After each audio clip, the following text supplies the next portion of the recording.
and welcome back to the Pit House Podcast. Hi, Gina. How are you today? Great, how are you? I don't really like today's topic, but Gina really likes today's topic, and she says that we're doing today's topic. So, Gina? So, today's topic is how do Christopher and I eat? So, we eat slightly different, but we have a lot of similarities. So, we both...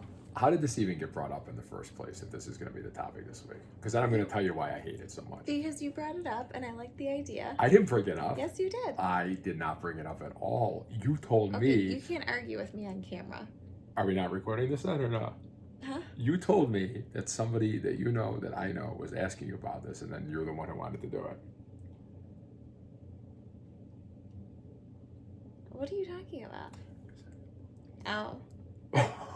All right, let's start it over. I don't know. There's no starting it over. We just do it. But you came home. You told me last week, this is what we're doing this week. I said I didn't like the idea. I said I didn't like it all week. I'll tell you exactly why I don't like it. But now in 2 seconds, no. In 2 seconds, I just told you exactly whose idea it was. So this is the only reason that I don't like this, okay? The only reason that I don't like the topic is because I always feel like I have to pussyfoot around things, and I don't think it's a bad thing though. But imagine you and I just met. I always like to say I like to meet people at their level of commitment, right? So let's just say that you were eating nothing but ho-hos and Twinkies from the get-go, and I want to try to bring you like closer to a certain point, right? I think it's helpful to move in things like one step at a time. I don't think, I'm not letting go of your hand. We're not starting this all over. Okay, all right, I'm sorry. I don't think it's helpful necessarily feeling like, oh my God, I have to change my whole life. No, but that's not what this is. But I just had a girl like a month ago, literally like petrified, look at me, go, can I never have a piece of cake again in my entire life? I was like, no, you can totally, like, no pressure. Everybody has a starting point. So maybe that's a fair way to talk about it. Everybody has a starting point, and everybody goes along a certain journey. And however far you take that journey is wonderful and great for you. But the reason I always pussyfoot around things instead of just like saying that is I don't ever want to deter people from making at least one positive step forward. And I hate the idea of seeing them get so overwhelmed and scared and feel like they need to change everything overnight. So that's why I don't like the topic. But go ahead. Okay, so well, you know what? I'm going to preface this with saying that I already requested a chocolatey clear cake for my birthday. Okay, great. I never even heard that, but okay. That's wonderful. I told my mom because she makes top notch. Great. I don't care what you eat. Okay, well, you know what? Wait, that's not true. I will use your mother as an example. There were numerous times when you and I were like dating or we just first got married when we would be at your mother's house and I would be watching you weigh things out on a scale. And I would see your mother kind of look at me, and this could all be made up in my head. But I had the impression that Gina's mother maybe, and I'm probably wrong, felt that I somehow was putting some sort of pressure on Gina to eat a certain way or to do a certain thing. And the truth is, that was never the case. Like, Gina has always done her own thing. Sometimes it completely mystified me what you are doing. Even when I would tell you it's probably not going to work out the way you want it to work out. But Gina has always done her own thing. But I do care about your nutrition with a couple exceptions. The only person's nutrition who I care about more than my nutrition is my daughter's nutrition. And when you were pregnant with Taya and when you were breastfeeding Taya, I really cared about your nutrition because every single thing you ate was literally a direct link and going into her. But outside of that, you could do whatever you want, and I love you, and I don't want to fight with you. I just want to go along, get along. But go ahead. So some similarities between our diets are we're both animal-based. So we both prioritize animal protein in our diet. I follow more of a keto approach. I think it's safe to say I have tried almost every diet out there. I have watched you try pretty much, yes. I've watched you try like every diet out there. So with that being said, I feel the best when I'm eating a keto or a very low carb diet. I feel the best. I'm able to. You don't just feel the best; you look the best too. Well, I was just gonna say, Oh, I'm sorry. Go ahead. I'm able to get the leanest that I want to get following a keto diet.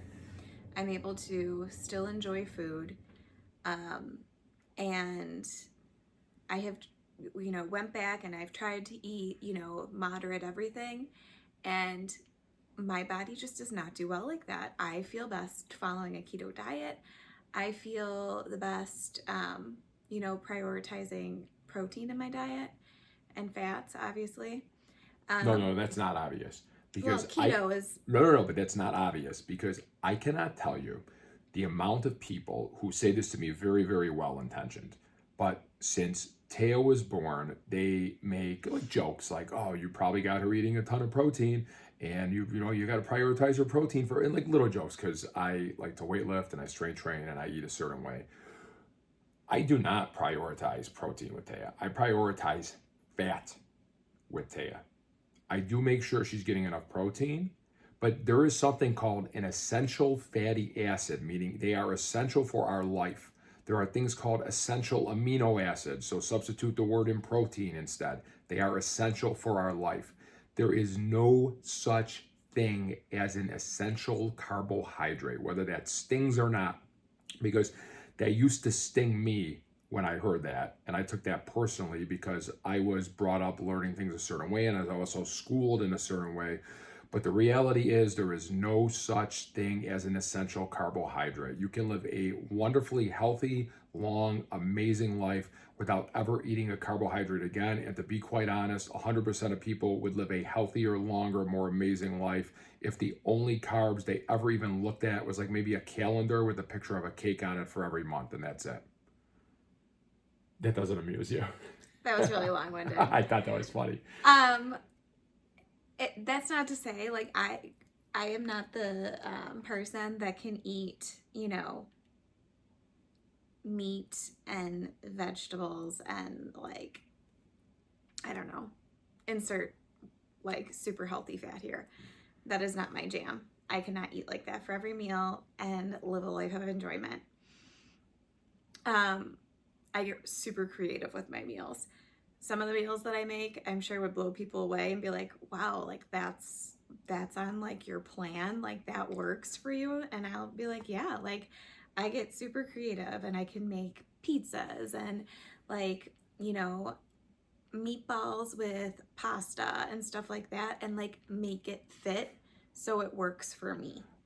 I will attest to that. The reason I always say this, the reason I always tell clients that Gina is better at nutrition, she's a better nutrition coach than me, is because I'm a robot eater. Like I'll do what I need to do to get the results that I want to get and make me feel a certain way, and like I'm good with that. I don't need very creative meals like Gina needs, and Gina is amazing at relating to the struggle of feeling like you're eating the same thing over and over and over again, and how to get creative for a diverse palate and create things where somebody doesn't get like mental fatigue over eating the same thing again and again and again. Yeah. So I definitely relate to people that feel that way because I have definitely felt that way more than once in my life. I think that's why you do such a great job with your nutrition clients. Thank you. I would say that the only rule that we follow, and I think that we have followed even more since Taya was born, is we don't eat out. I have yet to meet somebody that can go out and eat every weekend, myself included, and reach their goals. It doesn't work like that. I think it's, proven people that eat out more are fatter because you have less control over what your food is being cooked in, etc. So that is the one rule that we have followed more now than ever because number one, it's not super easy to take a baby out to eat. And number two, because, we don't want to eat mystery oils. We don't want to give Taya mystery oils. So There's only one thing that I could think of eating out that's no problem, and that's sashimi. So that's raw fish, because they're not doing anything to the fish. Even though the fish are probably poisoned themselves, depending on where they came from, but never mind that, they can't do anything to the fish. But the weird thing is, people, myself included in the past, just think about things like, oh, okay, so I'm going out and I'm having all these foods and these different seed oils, and I don't know what people think about that, to be honest. It affects you in a negative in every single way, shape, and form possible. they don't It think will about make you it. it will make you fatter. It will make your stomach hurt. It will give you jacked up digestion. It will give you brain fog. It will give you like acne or different rashes. I know different things affect different people in different ways. There is no positive to it whatsoever. But it's weird because I feel everybody only thinks in terms of calories and weight loss, and calories are just straight up bullshit. And this will be a wonderful podcast for another day. This will be a I think we podcast should I do would a love to do. podcast on that. Calories literally make no sense whatsoever. They are I think it would be fun to insert here, like neither Chris or I weigh our food or like count calories. But I used to. I lived and died by calories because I was schooled and classically trained in calories, and this is how it works, and this and that. And believe me, I invested a lot of time and a lot of money into learning certain things. And I feel like there's two types of people in this world when it comes to that. There are people who, even if they learn that something is wrong, they refuse to see it was wrong because it really just goes against the world paradigm that they have created, and they don't like that idea. On paper, I shouldn't like the idea that everything I feel that I learned for such a long period of time and all the money I invested was wrong. But then there's another type of person, and I fall into this camp. There's a type of person who, if they learn that something is wrong and you start learning the history of stuff and you start learning it's complete bullshit, I'm like, burn it down, baby. Like literally, let's tear it apart, let's burn it down and forge through, because I want to know what works and what's true. So calories, in a nutshell, are a very simplistic way of trying to describe how something way more complex works in our body, but it doesn't actually work the way that it's trying to describe the way it's worked. And I was talking to my brother about this a couple weeks ago, and I was explaining very in depth to him. And he thought about it, and his response was, well, you know what? At least it's probably a good thing because it gets people to make some better decisions and better choices. And I had to disagree. And I think it's a bad thing. And here's the reason I think it's a bad thing. The proof is in the pudding. So look around. Our country, I think we're like fighting with Mexico for who is the most obese country in the world. I haven't seen the statistics recently, but it's something like 6 or 7 out of 10 people are obese. So how well is that paradigm working out for everyone? Christopher, What? how is your animal-based diet different than mine? I don't have an anything diet because I have in the past fallen into the trap of I'm a like creating an identity around a diet. Again, you always hate in others what you see in yourself. So I noticed in the past I used to create identities around certain diets. Like if I was doing a certain diet, it's part of who I am and it's part of an identity. And why is that funny? Please continue. Why is it funny? I'm just giggling. I'm not going on to tell you why it's funny. Just giggling. It's true. I mean, look, I'm a person too. Okay, so my diet evolution, I have gone from I learned a certain thing in school. I learned a certain thing through certifications. I used to count calories. I used to measure every single thing out to the gram. I used to be all about like, I try not to use the word like anymore. I notice I say that a lot on camera. I eat whole grains and I eat oatmeal because it's healthy, and you need carbs. You need carbs for energy. Your brain needs carbs, etc., etc. It's all bullshit. And it's funny when you look at the history of that. I was talking about this recently to somebody. Do you know the history of, let's say, the most recent modern push to get people to eat vegetables and whole grains and not eat meat and eat a vegetarian promoted diet in our country in the last like 100-something years? Do you know what it is? I don't. I'm so glad you asked. I kind of asked, right? Okay. No, but this is funny. I was just talking to someone about this the other day. So there is a religious group of kooks called the Seventh-day Adventist, and this is like late 1800s, early 1900s. Their leader was a prophetess, and God spoke to her and told her that people should not eat anything that ever had a face, so you should not eat animals. They were savvy enough to know that you cannot be healthy on a completely vegan diet. So the story was God took vitamin B12 out of fruits and vegetables because of what happened with Adam and Eve in the garden. So you do need to supplement your diet with vitamin B12 and other things. This prophetess had a star pupil who went on to become a doctor, and he was, trained by her, and he ran a sanitarium where they all did their crazy stuff together. They believe that there's too much sex in the world, too much carnal desire within people, too much sexual impulse. So just as some examples of when I use the word kookiness, and again, everything's subjective, but this is my definition of kooky.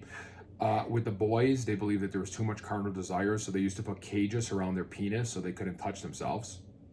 If that didn't work, they would castrate the boys without any anesthetic or anything, so they would associate their penis with pain. The girls, they would burn their clitoris with acid. If that didn't work, they would actually amputate their clitori. Is that the plural form of clitoris? I don't know.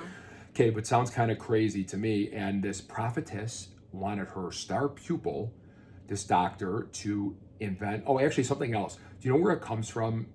You should chew your food 40 times before you swallow. Where does it come from? Okay, it comes from these people. They believe you needed to chew your food X amount of times. So they would literally, there was a song where everybody would eat together in the sanitarium, and they would have to chew their food while they sang the song to make sure you chewed enough. And it was like, I do it to row, row, row your boat. I don't know the actual tune, but you could look up the lyrics online. It was like, chew, chew, chew your food every second. I made up the row your boat part. But anyways, this guy was tasked, this doctor, with creating something to spread to the American public to lower people's sex drive. They were savvy enough to know that processed grains lower testosterone levels in men and women and jack up your hormones. And they came up with breakfast cereal. And this guy's name, Dr. Kellogg's. So every time you put breakfast cereal in your mouth, please know that these are the same people who wanted to put a cage and or cut off part of your penis and burn your clitoris with acid. Do you know where the graham cracker came from? Dr. Graham? I think he was a reverend or a minister. This is off the top of my head. But yeah, same thing. He wanted to create something very, very bland and something that would lower carnal desire in people. These people, I forgot if it was Dr. Kellogg's or the graham cracker guy. It was probably both. They were so anti-sex and carnal desire. They never, I think it was Kellogg's, never consummated his marriage with his wife. He never had sex with his wife. But it's crazy because fast forward X amount of years, like the roots of dietitians and the whole science of dietetics in our country are from the Seventh-day Adventists. There are textbooks to this day that still have original passages written by these Seventh-day Adventists. So if you ever wonder why that there seems to be like kind of like an underlying anti-meat agenda in our society, look no further than brush up on some history. The internet is a wonderful resource. You can read way more in depth about everything that I just tried to sum up in 2 minutes. What was the question? Christopher, how are animals? So I evolved. So I think in 2022, I started to become more enlightened into the history of things. And if you believe in science, this is the joke. Like what happened to Galileo? And again, this is off the top of my head, so if I got it wrong, I'm sure somebody's going to love to correct me on this after. But I believe Galileo became a pariah because he said that everything revolved around the sun, right? I don't know. I forgot what happened to him. I think he was put under house arrest until the day he died. Well, Galileo was right. And if you looked at the actual research at the time, people knew Galileo was right. It just wasn't mainstream enough yet. If you're somebody who actually believes in science and you actually believed in research, it's all there. you're going to have to scour a little more than just a quick YouTube search, because there's a lot of bullshit out there too, but the research is all there. So I abandoned some long held beliefs that I had about the healthiness of grains and the healthiness of carbs and the healthiness of even vegetables in 2022. And I've had a very slow transition where I don't eat anything. What do I eat? I eat meat. Well, you transitioned to keto first. I did. I transitioned to keto first, and lo and behold, my brain feels better. My energy feels better. I was so afraid that my strength was going to plummet and that I was going to lose all my muscle. And instead, the only thing that happened was I got stronger, I built more muscle, and I got leaner. Wow. There goes I don't just abandon everything I learned in the past like overnight without actually testing stuff out and doing it for an extended period of time. So that kind of shook up my world a little bit. Then I started learning more, and I started learning, wow, wait, there's actually research out there that supports this. And there's not actual true to goodness research that supports the other stuff. So then I eventually transitioned. Long story short, I did this for my daughter. And again, this is another topic for a different day. But in realms of, why are you squeezing me? Oh, I thought I heard Taya waking up. In realms of mental health and anxiety, I decided to try going where I eat nothing but meat. I was going to do that for my daughter and for my wife. Those were the two reasons, because I need to be the best version of myself and the healthiest version of myself that I can possibly be for the two of them. I was fully expected that all my gym results were going to go down the shitter. I was mentally prepared to be I don't know what was going to happen. I was mentally prepared a less than better physical version of myself than in the past. And lo and behold, my mental health has improved greatly. My actual health has improved greatly, and I'm basing that just off of blood work. And the joke is, all this, I'm stronger in the gym. I'm leaner than ever. I hate to use the words effortlessly lean, but it's a lot less effort than I've ever had to do before to be lean, and I eat a ton more. And I eat a diet that is made up of meat, egg yolks, salt, some dairy, like some heavy cream now and then. And that's it. I think that's my diet. That's it. That's my diet. I look better than I've ever looked. I feel better than I've ever felt. My health is better. My blood work, that's a joke. I compared my blood work to back when I was really healthy. My doctor would tell me how great my blood work was. And it's like a different person now. Like literally everything was in more than optimal range from switching my nutrition. Did I answer your question? Yeah, you did. Okay, well, I think you're doing great. Thanks. Even your teeth are better. That's true, actually. Mm-hmm. I have, so I didn't tell my dentist anything about my diet switch because I wanted to know. There's just so much research and there's so many, at this point, like look at keto. Keto's been around. I've heard about keto since like the early, let's say mid 90s. I remember hearing about keto. And it's a joke because keto's been around for, I mean, keto is the diet that was done 2.5 million years ago. But besides that, in more modern times, keto, do you know how keto got started in like the way we know keto today? Because of epilepsy. No. but you are right. And again, I think different things happen. It became mainstream because of that. Because they found that if you followed a ketogenic diet, if you had epilepsy or seizures could be. Well, this is off the top of my head. Nutrition. This is off the top of my head. The reason I say it's off the top of my head is it's really like we're doing this off the cuff. It's really annoying to me when somebody will say something to me a couple days later, like, "Oh, you were off by 1 year because I went on Google and you said 1909 and it said 1910," and I can't even tell you what I'm thinking if somebody says that to me. But that being said, and I think it was the early 1900s, there was an explorer who has a name that I cannot pronounce, and he was from the U.S., and he went and lived with the Inuit. I believe, like it wasn't Alaska. I think it was like kind of the Northwest Territory area, somewhere in Canada. But anyways, he lived with them for X amount of years. And when he came back, he reported on what his diet was like and what happened there. And he was on a strict ketogenic diet because that's all they had to eat and that's what they ate. They ate no vegetables. They ate just meat and heavy doses of fat. He had lost X amount of pounds, and they did his blood work, and his blood work was absolutely stellar. He talked about the health of the people he was with, and they called him a liar. They said he was a liar. This is not possible. Like, he should be dead. His blood work should be a mess. So he volunteered to be part of an experiment where him and one other researcher, they were put up in, I believe, Bellevue in New York, where for the period of 1 year, they were monitored in this hospital. At first, they were fed nothing but lean meat, and they both fell ill, just like he expressed in his experience with the Inuit. Like, you need to have higher fat along with that meat.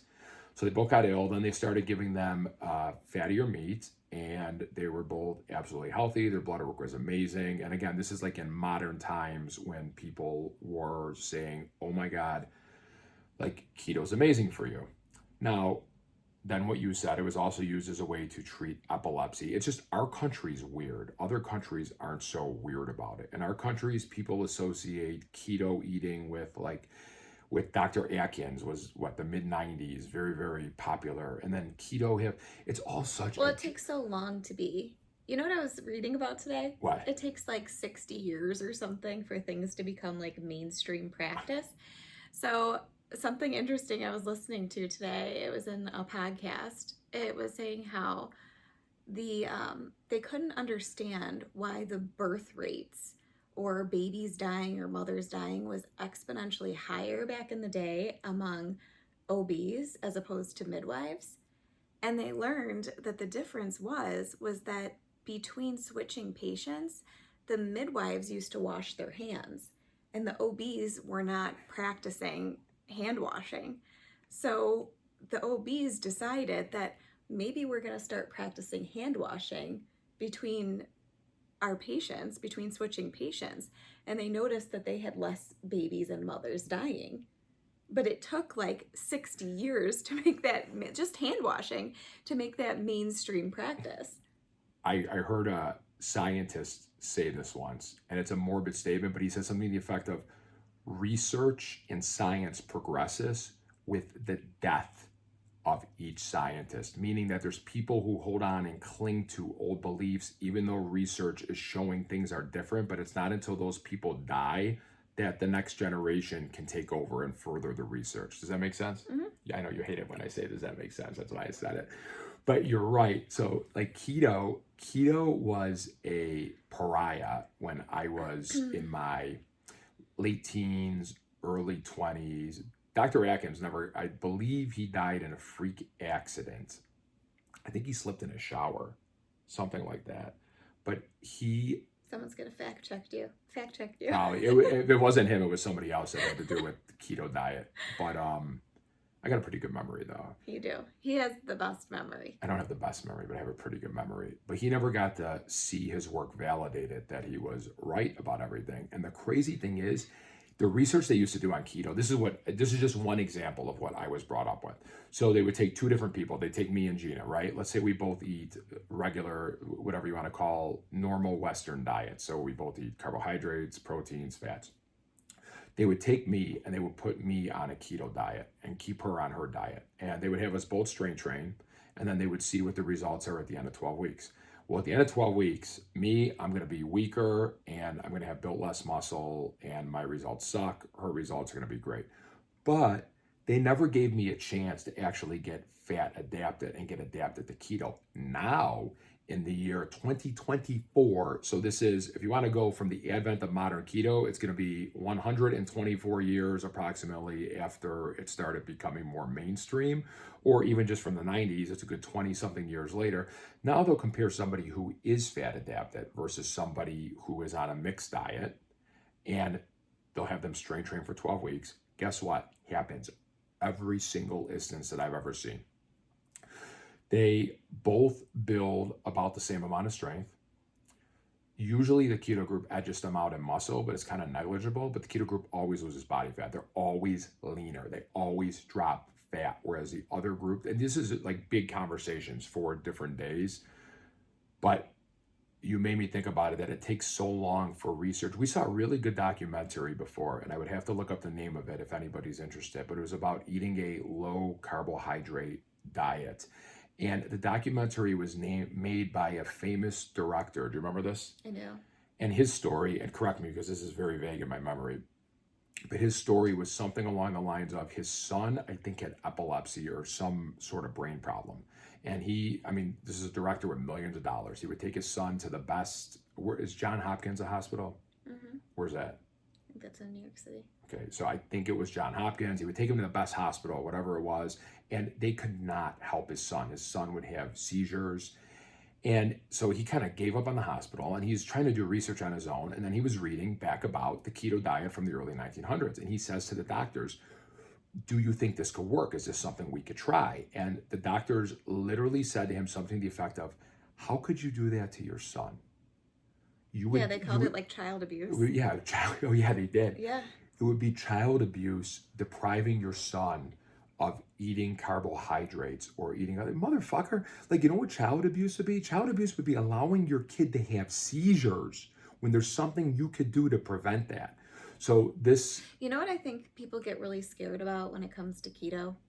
Can I just end this up? Yeah. The director made a wonderful movie and started doing a lot of research. It's a documentary on the whole thing, but that inspired him because he was told, because the doctors were so used to just doing things one way, and then it was like And then he was successful with his son. Oh yeah, his son was A-okay. Yeah. Took care of his son. Son's living a wonderful, beautiful life. His seizures are managed, yeah. Okay, what were you gonna say? I think people become very scared when they hear the word keto because they're like, well, that's like a quick fix and that's not a lifestyle change and you can't sustain it. I've been keto since maybe very early 2021, and I can tell you that it is a very doable lifestyle change.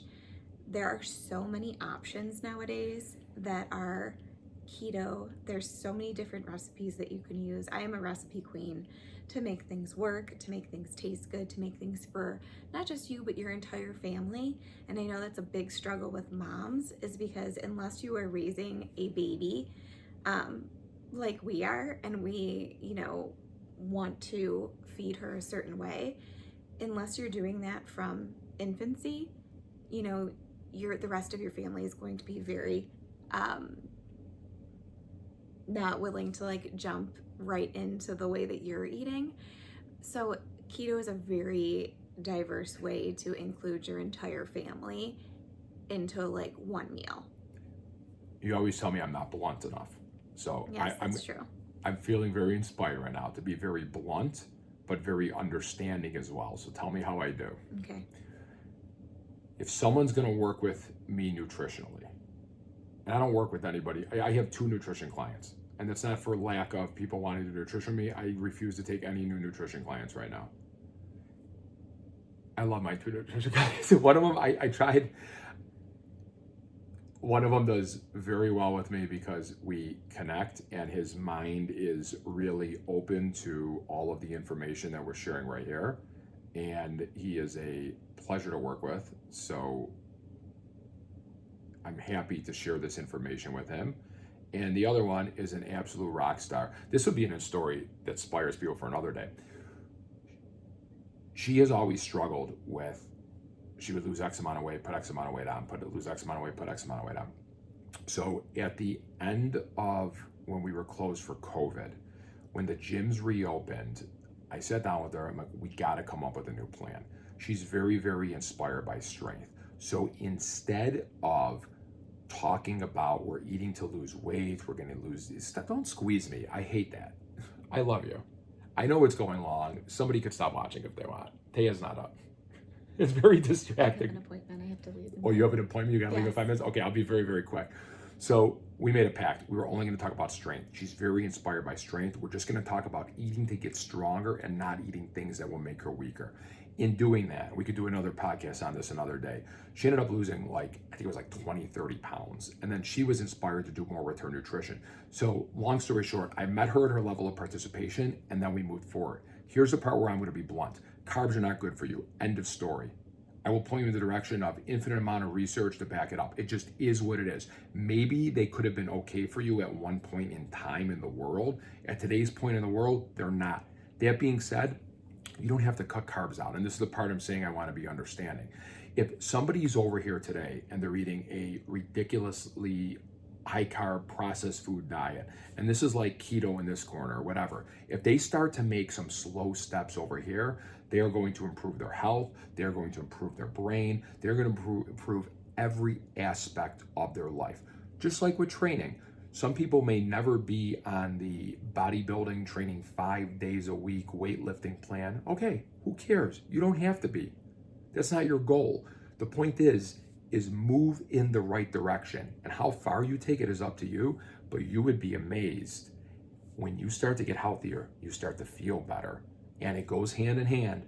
There's no possible way to eat to be healthy where you're feeling better, where you don't lose body fat. Humans are meant to be muscular, lean. We're not meant to carry a lot of extra fat on us.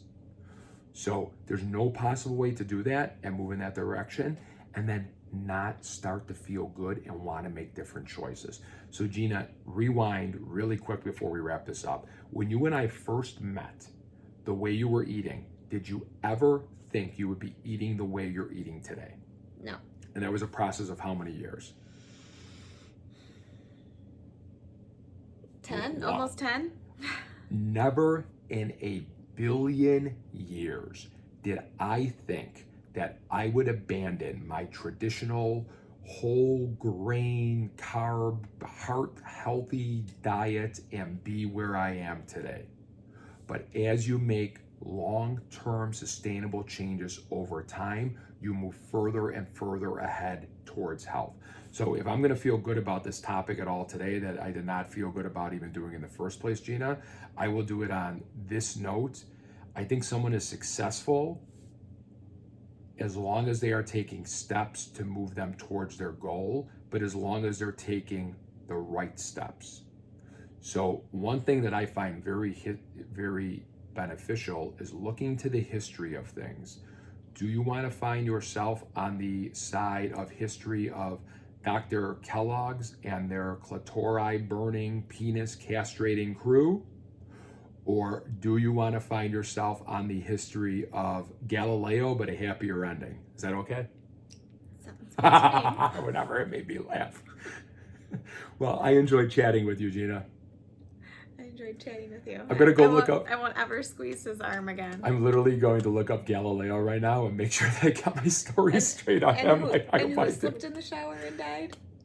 I think it was Dr. Atkins. Oh. I'm gonna look them. I will look them both up right TBD. now. Call me out on it if I'm wrong. Okay. Have a great day. Bye.